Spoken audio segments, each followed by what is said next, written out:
What's up everyone and welcome back to the MMA Zone. Today, let's get started with Aljamain Sterling ready to fight the winner of Alexander Volkanovski versus Yair Rodriguez. After a big win over Henry Cejudo at UFC 288, bantamweight champion Aljamain Sterling is ready to get one more title defense to his name so he can move on to his ultimate goal of becoming a two-division champ. With his sights now set on #1 contender Sugar Sean O'Malley, Sterling plans to pick up a win before leaving the bantamweight division and moving up to 145. As he prepares for the streaking contender, he plans to keep a close eye on the upcoming featherweight title unification bout between Alexander Volkanovski and Yair Rodriguez this summer. Regardless of who emerges victorious from the fight, Sterling is ready to make a statement. During a recent interview with MMA News, he weighed in on the fight, saying, I think Yair might light him up with kicks, and I think Volkanovski is going to need to take him down, push him against the cage. He needs to be all the way in or all the way out. He's going to have the better boxing than Yair. I think that's where he could catch Yair the same way Josh Emmett did. But if he sits there and tries to strike with him at range where Yair fires off those kicks. According to FanDuel, Volkanovski is currently a pretty overwhelming favorite at -430, while Rodriguez sits as a pretty sizable underdog at +300. With Volkanovski eager to return to the win column before moving back up to lightweight for a rematch with Islam Makhachev, it'll be interesting to see what the landscape of the 145-pound division looks like when Sterling is ready to make his move. Although he has found success at bantamweight, many people have predicted that by moving up to featherweight, his dominance could reach a new level without cutting so much weight. With his recent performance putting him in contention for the greatest bantamweights of all time, an impressive run at 145 pounds could take his resume to the next level. How do you see things playing out for Sterling at 145? Drop your thoughts in the comment section below. GSP reveals plan to fight Khabib Nurmagomedov. Back when Khabib Nurmagomedov was dominating the 155-pound division, there was a lot of talk of Georges St. Pierre potentially returning to the octagon to fight the Eagle. According to GSP himself, who recently appeared on the Full Send podcast, the UFC even contacted him about a potential matchup, while making it sound as though the Eagle had already accepted.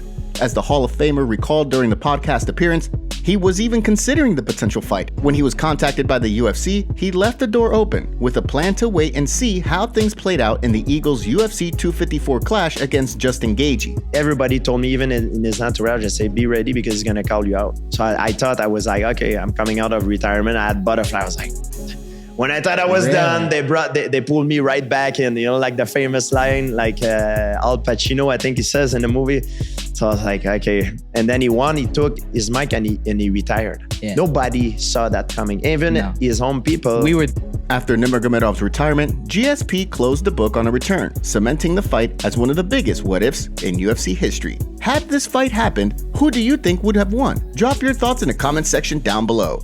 Welterweight veteran believes Leon Edwards beats Colby Covington. Although Santiago Ponzinibbio has dropped out of the welterweight division's top 15, the Argentinian has been keeping a close eye on the landscape of the division. With the looming title fight between Leon Edwards and Colby Covington on the horizon, Ponzinibbio gave his thoughts on the matchup, along with the evolution of the welterweight champion during an interview with MMA Junkie, saying, I like Edwards, and I think I'll go with him. He's had a very good evolution. He's got good reach. It's a southpaw fight. He has a good kicking game. He showed that against Kamaru Usman. He's got good hands and a very good defense. He improved a lot on the grappling.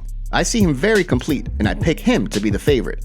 So far, without the fight being finalized, fans have been left to speculate as to how things play out when Edwards and Covington stepped into the octagon. Although it sounds as though the UFC has no interest in pivoting from the fight, there's been no word as to when the two will step into the octagon. Before we continue, make sure you give that like button some love and be sure to subscribe to the MMA Zone for all of the latest news. Tim Elliot drops bombshell regarding marriage to wife Gina Mazany. According to UFC veteran Tim Elliot, who revealed in a since-deleted tweet, his ex-wife, former UFC fighter Gina Mazany, cheated on him throughout the entirety of their marriage. Not only that, Elliot is also alleging that Mazany cheated on him on the day of their wedding with his teammate Kevin Kroom, who took part in the ceremony. Elliot posted a photo on Twitter of Mazany tearfully reading wedding vows to his son, while Kroom held a microphone for her to speak. Along with the photo, Elliot wrote, "You want to see something gross? This is my wife reading vows to my daughter on our wedding night. The guy holding the microphone was my friend, teammate. My wife cheated on me with this guy the same night, and they've had a relationship our entire marriage." Elliot also alleged that Mazany admitted her infidelity to him after he confronted her. According to the longtime UFC veteran, On their wedding night, he took his daughter home to get some sleep, while Mazany allegedly went out with some friends from out of town. It was then that she and Kroom allegedly hooked up. So far, no word yet from Mazany, who seemingly deleted her Twitter account in the wake of the allegations.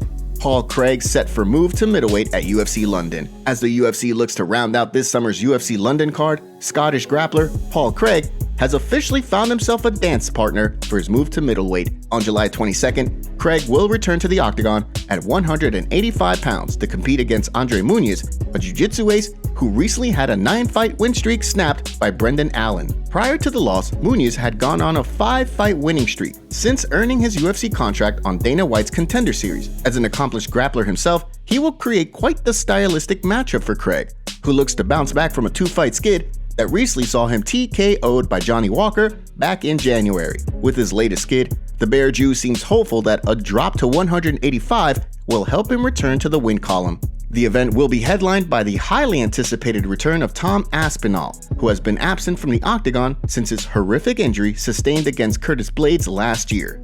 Aspinall will be returning to the octagon to compete against Marcin Tybura in a pivotal heavyweight showdown. How do you see Paul Craig's move to middleweight playing out? Drop your predictions in the comment section below. And now for our breaking news story of the day. We have Dana White announcing on Instagram Live that Justin Gaethje will take on Dustin Poirier for the BMF title at UFC 291. Since Jorge Masvidal retired, the BMF title is back up for grabs. The main event will be 5 rounds between the number 2 and number 3 lightweights in the world. Former champion Dustin Poirier takes on another former champion, Justin Gaethje, for the vacant BMF title. Dana went on Instagram Live and announced the dates for all of the upcoming UFC fights, noting that Sean O'Malley will take on Aljamain Sterling at UFC 292. Who do you want to win at UFC 291, Justin Gaethje or Dustin Poirier? Thanks for watching the video. Make sure to subscribe and click the notification bell to stay up to date with MMA news every day. Here are the top comments from yesterday's video. Man, Matt Brown whooping dudes at 42 years old is pretty impressive. Still going strong. Would love to see Khamzat test Usman's wrestling. Ironically, Walker used to get roasted for being too wild and taking too many chances in the octagon. Walker was being a good sportsman. He saw Smith had no legs and he let him live to the final bell. Smith says there's no beef, then skips the handshake. Walker humbled him. And those were the top comments from yesterday's video. If you want to be featured on our next video, make sure to leave a comment and don't forget to check out yesterday's video in case you missed it.